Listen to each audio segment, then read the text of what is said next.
they don't include all these payments. They just include her income and the TANF payment. Does that make sense to you? No, sir, and you should bring that up with the Commerce Department. I know, but you've got influence. I know how close you and the Commerce Secretary are.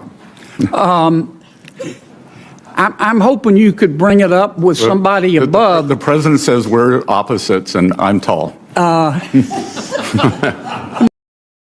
John Kennedy, former Louisiana state treasurer, just used a Senate banking hearing to make an argument about one of the most consequential statistics in American policy, the poverty rate. The Census Bureau says 11% of Americans, 36 million people, live in poverty. But Kennedy walks Treasury Secretary Scott Bessent through how that number is calculated and reveals something most Americans have never been told.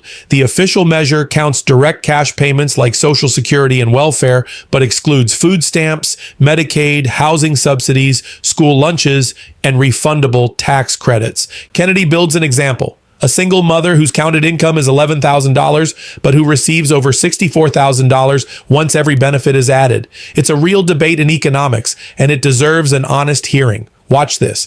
If you want to support the channel and get exclusive videos, kindly hit the join button below. That's how we keep this going. Hello, Mr. Secretary. I'm over here. How are you? Good. Mr. Secretary, as you're also head of the IRS, we've had some tough ice storms. Would you and your colleagues consider an extension on allowing to allow people to file taxes a little bit later? Senator, I've been in touch with the governor of the great state of Louisiana, and he and I and my staff are working on that. It is traditional to grant extensions for events like this. Good. If Canada came to the United States, well, let me preface this by saying I understand that tariffs have a number of purposes, but the foremost reason for tariffs is to try to stop other countries from taking advantage of us through either their tariffs or trade barriers. If Canada, for example, came to the United States and said, we're going to zero tariffs in the United States, all of them are off on our end. Would you, Mr. President, speaking to our president, go to zero tariffs and then just let Canadian companies and American companies compete on a level playing field? Absolutely not. As we saw last week, when 2 weeks ago, when Prime Minister Carney went to China, he lowered tariffs on Chinese EVs from 100% to 6%. U.S. has a 100% tariff on Chinese EVs. We couldn't let our northern border be used as a way for Chinese EVs to come into the U.S. Right. Okay. I'm going to lead you a little bit because Senator Scott is a she-bear when it comes to time. The poverty rate, according to the Census Bureau, is 11%, isn't it, in America? I'll take it.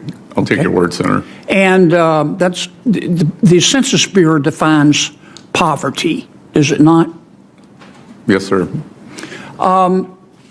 Is it not true that the Census Bureau, in defining poverty and determining that our poverty rate is 11%, or 36 million Americans, which makes us look bad, only will consider direct cash payments from the federal government to poor people, such as, let's say, SSI payments or TANF payments? Correct. Okay.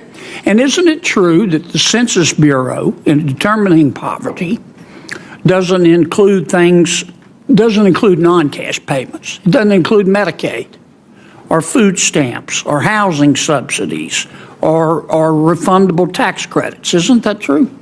That is correct, Senator. Yeah. Let me give you an example. Mom, 2 kids, poverty level for her and her kids is $27,000. Mom works part-time. She makes $11,000. According to our Census Bureau, she's poor. She's below the poverty line. But she also receives, she works, I recall I said, makes $11,000 a year. She receives $4,100 in refundable earned income tax credits, $3,400 in refundable child tax credits, which means she gets a check, $9,200 in food stamps, $9,500 in housing subsidies, $900 in utility bill subsidies, $16,000 in Medicaid, $31,000 a year in free school lunches, and $6,000 in TANF payments. If you add that up, that's $64,100 a year, according to math. I'll believe your arithmetic, Senator. Okay. But using the Census Bureau's definition of poor, they don't include all these payments. They just include her income and the TANF payment. Does that make sense to you? No, sir, and you should bring that up with the Commerce Department. I know, but you've got influence. I know how close you and the Commerce Secretary are. I'm hoping you could bring it up with somebody above. The president says we're opposites, and I'm tall. I'm not going to comment on that. Would you talk to the president about this? If you include all cash and non-cash payments, the poverty rate in America is 1%. That's a good point to end on. Thank you, I Senator. told you he was a she-bear. Let's go on to Senator Van Hollen. Thank you, Mr. Chairman. No more. Mr. Secretary, I think you would agree that the credibility of the Secretary of the Treasury is important, and I want to give you a chance to retract a statement that you made on national TV. Alex Preddy was shot 10 times and killed by federal agents in Minneapolis. The administration, some in the administration called him a, quote, domestic terrorist. You suggested that Alex Preddy was culpable in his own killing because he had a gun in his waistband holster, which he was licensed to carry. When asked, you said, quote, I'm sorry this gentleman is dead, but, and you went on to say he had a weapon, suggesting that he was culpable in his own killing. So, Mr. Secretary, today, would you like to retract that statement? I would not. And would you like to express remorse over the death of Ashley Babbitt here in the Capitol? Oh, I have expressed remorse over that. So I've done that, Mr. Secretary. Mr. Secretary, please don't change. So you think, I have other questions, but I actually would have expected you to take this opportunity to rephrase your response to that question. So you think the fact that he legally had a gun justified his killing? I didn't say that at all. You said, do you think he was culpable, partly to blame in his own killing because he had a gun? I did not say that. I'm asking you a question now. Do you believe he was in any way culpable for his own killing because he legally carried a gun? Again, this is an FSOC hearing. Yeah. So but you're the Secretary of the Treasury. Why don't we talk about financial stability and oversight? I'm happy to, Mr. Secretary, but your credibility is important. And in that response, you really, I think, let down the country because we expect honesty after that kind of terrible tragedy. Let me ask you about FSOC. I'm glad that you've all established a household resilience committee because people are being financially squeezed from every side. And I've got a whole bunch of quotes here from candidate Donald Trump on the campaign trail. Starting the day I take office, I will rapidly drive down prices and we will make America affordable again. It's interesting he used that phrase since he's been making fun of the affordability phrase recently. But I listened to your exchange with Senator Warren, and the facts show very clearly that inflation has not been eliminated, has it? Well, right? It is undesirable to completely eliminate inflation. What is desirable is to get back to the Fed's 2% target. And for the past 3 months, we've been at 2.1%, Senator. Yeah. No, so the 21.5% under the Biden administration Look, Mr. I know how you're playing games. You're doing the aggregate over the Biden administration. The last few months. And you are. No, the number 2.7 is your own number for last year, the year of the Trump administration. So let me ask you. And you're being a deconstructionist and saying day one. And great. Well, I'm just reading the president's own statements. I'm glad you all have the same talking Chairman, point. I ask unanimous consent that these statements be placed in the record. Without objection. All right. Look, Mr. Secretary, you used to believe that tariffs would increase inflation and prices. Isn't that true? I wrote that in a letter to my investors, but a year before, I also wrote that I thought Senator Warren would be the Democratic presidential nominee. Okay. But, so Mr. Secretary, my predictions have been bad. Please. Have been bad. Okay. So, Mr. Secretary, it was January 2024. You said that increased tariffs would raise prices. no, right? I said they could, and I also said it would strengthen the dollar, and the opposite has happened. Yeah.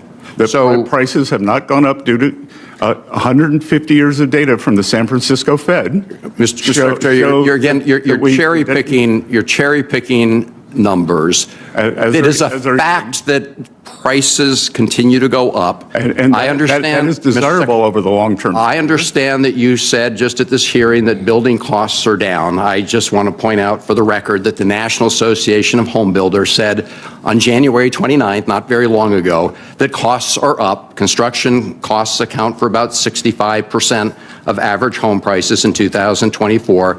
And they say, and I'm quoting, record high for construction costs since the inception of the series in 1998. Not the Biden administration, 1998. Thank you, Mr. Chairman. Yes, Is that sir. a 2024 number? Senator Haggerty. This is a number from the home builders. I'm happy to share it with you. Thank you. Let's be absolutely clear about what John Kennedy was actually doing in this exchange, because it deserves an honest treatment rather than a partisan one. Kennedy was making a genuine argument about how America measures poverty, an argument with real merit and real weaknesses, both of which viewers deserve to understand. The exchange itself is friendly, worth noting, because so much of these hearings is combat, and this one isn't. Kennedy and Bessent joke. Bessent readily agrees with Kennedy's premises. There's no ambush here. What Kennedy is doing is using a cooperative witness to put a policy argument on the record. And the argument is this: the official poverty rate published by the Census Bureau is 11%, about 36 million Americans. That figure comes from what's called the official poverty measure, which dates back to the 1960s. And Kennedy is factually correct about a key limitation.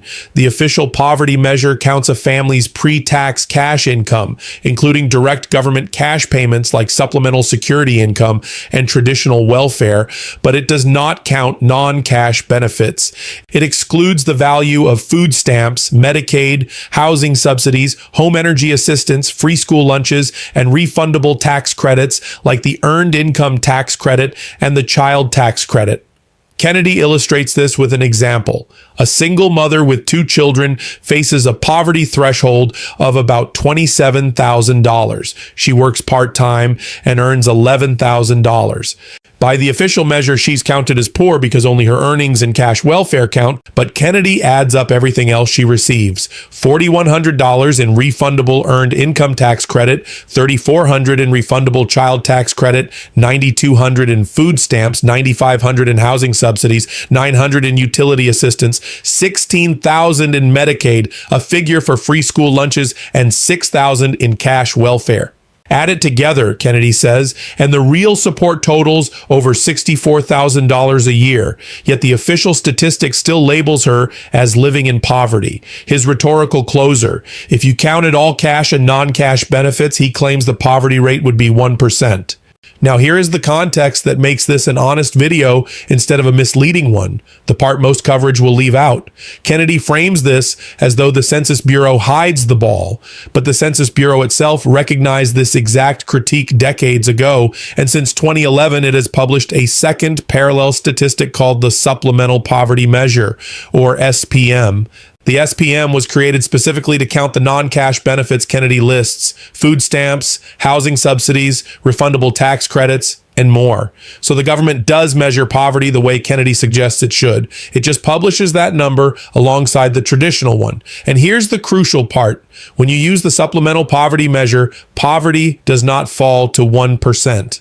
In most years, it comes out remarkably close to the official measure, sometimes higher, sometimes lower. The reason is that the SPM